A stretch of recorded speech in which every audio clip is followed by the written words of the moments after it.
If you're late, do you get to ask the first question? No. Oh. He's not late. It's Brad's birthday. He's not asking. It's 10:24. It's not 10:15. 10:20. It's when Tad walks on the stage. I'm told. Because you weren't there. Yeah. We get Brad's birthday. He goes first. Oh yeah, no doubt. We got that coming too. On your birthday. Thank you. Us all. Thank you. Thank you very much. Here you go, Brad. You want to come up and get this or? No, that's for you. Okay. No, that's good. Yeah. You, Coach.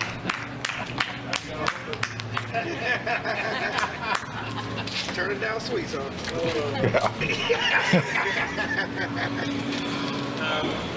All right, Brad. Let's roll, buddy. Brad Sham, Cowboys Radio. You said the installs would end yesterday. Today's the last padded practice before you go home. What'd you get done yesterday? What do you want to get done out of this today? Yeah, I thought the work was excellent yesterday, and really, I mean, you were at the practice. We're just trying to hit as many situations as possible, and that's what we'll do today. You know, we'll have a 2-minute drill. We'll have no huddle. We'll have a red zone competition. Then we'll have a extended team period hitting first, second, third, and fourth down. So we just want to hit as much situational work as we can today. The follow-up, Mike is I have no. I think he's fine to go. Where? Oh man. Last day of practice, full day of practice. Can you tell us what you got out of training camp? What the successes you've had? Well, at the end of the day, it's about training the team, and I think the training's gone well. You know, I think just like anything, you know, the video has been exceptional, and just, you know, for teaching purposes. So I think we definitely hit the mark as far as particularly the fundamentals and technique work that you know, it's really this first time that all of us in this league had a chance to work. So I feel like you know, the volume of work in the areas of fundamentals and technique was good. You know, like anything we do, you know, the breakdown is education, application, and then regulation, evaluation. So the educational opportunity that we have out here, I think has been really, really good, and I'm pointing more towards game management and just the heavy situational work, more competitive drills this year, more emphasis on run defense and, you know, the run blocking unit. So I mean, the things that we looked at from last year and try to improve on and increase, you know, the work is there, you know. So and just like yesterday's practice, and I'm very confident that today's work will be where it needs to be. And this is a part of why we train against each other, because I think the work is super competitive. You know, the pass rush versus the protection work is, you know, I don't think we can get better work, you know, anywhere. So that's been incredible for not only our defensive guys, but for our young linemen. So I mean, they have been tested it extremely throughout the camp, you know, and yesterday was also an example of that. So just I like the work. We're not quite done yet, so but I think this has been a good camp. Mike, Todd Archer of the ESPN. You mentioned yesterday that Zach is the guy that's on the teaching reel for your players. Yes. On the other side of it, for DeMarcus Lawrence, is he a guy that you use as a focus defensively for those yeah, I mean, definitely. I mean, if you talk about, you know, the fundamentals of football, and, you know, ball security is a #1 fundamental. I mean, if you're ranking them, ball extraction, you know, D-Law's career is a highlight tape. I mean, his ability to take the football away, you know, I mean, you talk about violent hands, he's obviously, the way he plays with length. I mean, you look at his veteran experience, his instincts and awareness is obviously extremely high. This is his biggest workload of camp that I've seen him, you know, in the 3 years coming out here. So he's clearly in my view, has had his best training camp in the last 3 in Oxnard that I've been a part of. Those guys are measured by sacks a lot of times, right? But his importance to you guys seems to go beyond that. Yeah, I think just like anything, and I think everybody does a good job of this, and, you know, it's the definition of, you know, destruction versus production. You know, so he's such a destructive player. And also he is a productive player when it comes in the area of big plays and tackles for losses and, you know, takeaway generation. That's something he's been consistent, you know, throughout his career. But at the end of the day, I think it's like anything. When you look at players, you know, every one of these guys is is a fine, good football player. Then there's great moments that they have, but the elite players make the others around them better. And when you're consistently just a player of destruction, you're creating other opportunities for other players. Calvin Watkins, Dallas Morning News. Since you made the decision at kicker, how would you assess how Brandon has kicked?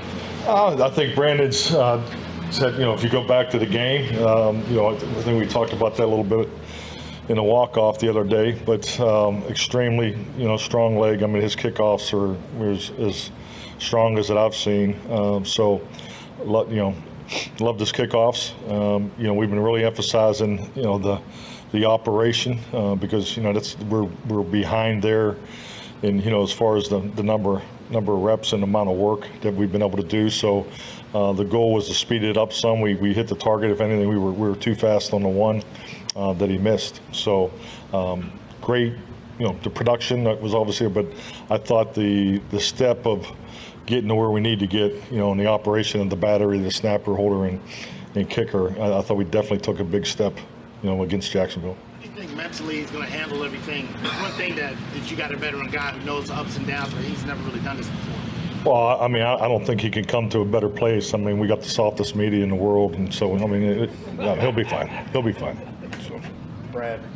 Going back to Lee Law, Mike, he said last week that he felt like, as a 10-year guy, he felt like the COVID year gave him a reset in terms of his body and longevity. He didn't mention the broken foot the next year, but do you see a guy who doesn't look like a 10-year guy playing down the inside like that? Yeah, I go back to the comment I said earlier. I think if because I get to see everything. I get to see it live, I get to see the video, and then I get to look at the GPS reports, and I can see the production, the evaluation reports, and everything. And I think clearly, I know clearly, in my opinion, based on all the numbers, this has been his most productive, highest level of workload capacity camp of the 3 years, that I've been coming out here.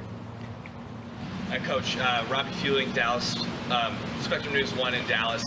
Doing a profile on Kevontae Turpin, can you just tell me about your first impressions of him and what he's meant to this team just going into this season? Well, Terp's a rocket ship when the ball in his hand. I mean, that's one thing. Obviously, coming from his college days, he knows exactly where the end zone is, and he knows how to get there. So his big play production is unique. And he has to. He's still a young player, though. And that's the way I view him. And he's taking that next step to. And, so we can give him more opportunities. But just a dynamic player with the ball in his hand. Piggyback on Turpin, he's taking some snaps and running back. Just talk about him at that size. I mean, he uses some snaps where in addition to receiver. I mean, I don't recall us talking about scheme up here, so I don't know. Okay. So I don't know what we're talking. Did that happen out here? Is it on video? Yeah. Yes, it's on video. You got to give him the ball. Yeah. So, I mean, he'll be in the backfield. He'll be in the slot. He'll be in the throw. I mean, that's all part. If you look at the whole receiver group, really the emphasis come out of last week, the install phase, was now to start moving everybody around. So, we did it Monday in the walkthrough today. So we're trying to create, opportunities for all these guys. So, I mean, he's not the only one that's moving around, but yes, got to get him the football. Okay, just from a philosophical standpoint, we've talked about size. Can you keep two guys, Turp and Vaughn's size on the team? Yeah, I think just like anything. I mean, these decisions were really they were made back in player acquisition mode. So obviously, Turp came to campus. Was about the second week of training camp last year. So obviously had a great year as a returner, and we see. A lot of value in him to be, a more complete player. So it's really the responsibility of the system of offense to make sure when you have playmakers, if you don't have, things in your system of offense to highlight a unique skill set, then my opinion has always been you got to take a look at your system. So. Because and that's why we're big into the concept teach, particularly in the pass game, the pass game families, so how we can incorporate him in that. So because what you don't want him to be, and you don't want him to be just a certain personnel group when he goes into the game. Just he's got 5 plays that are totally highlighted, and no different than Deuce. I mean, you've watched Deuce out here. He goes through the pass protection drills and he does everything. He's working on the punt pro as a PP. So I mean, we want to see the value of these guys regardless, but how they fit to playing here in Dallas. I mean, that decision was decided when we brought them in here.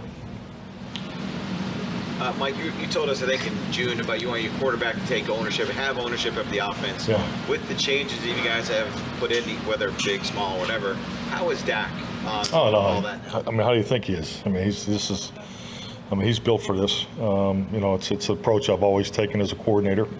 I think it's so important, as a play caller and the quarterbacks to be connected. And if you want to give them more responsibility at the line of scrimmage, that investment starts, back in the off-season program, and I thought he knocked it out of the park, during those, during the phase 1, phase 2, and phase 3, and now we're working it. So yeah, he's taking complete ownership of the offense, and you have to. I mean, because he's the one out there playing, and he has the best seat. And the reason why I've always done it that way is, everybody wants to have some level of responsibility for the quarterback at the line of scrimmage. And my view has always been he's in the best seat in the house, and not to take advantage of that, it's probably not the best thing. When you get to these Sunday games, but more importantly, when you play against these top defenses. So you got to be able to take advantage of things, but most importantly, we have to train in that realm, and for him to train and perform in that realm, he has to take ownership of it. And I think all the quarterbacks have done a really nice job of that. So you're trying to see the game through his eyes, not him trying to see the game through your eyes. I wouldn't say that. No. Yeah. I'm trying to think of a nice quote for your story, but that's not it. So that's that's not the goal. So. Anything else? That's it. Thanks, Mike. Thank you.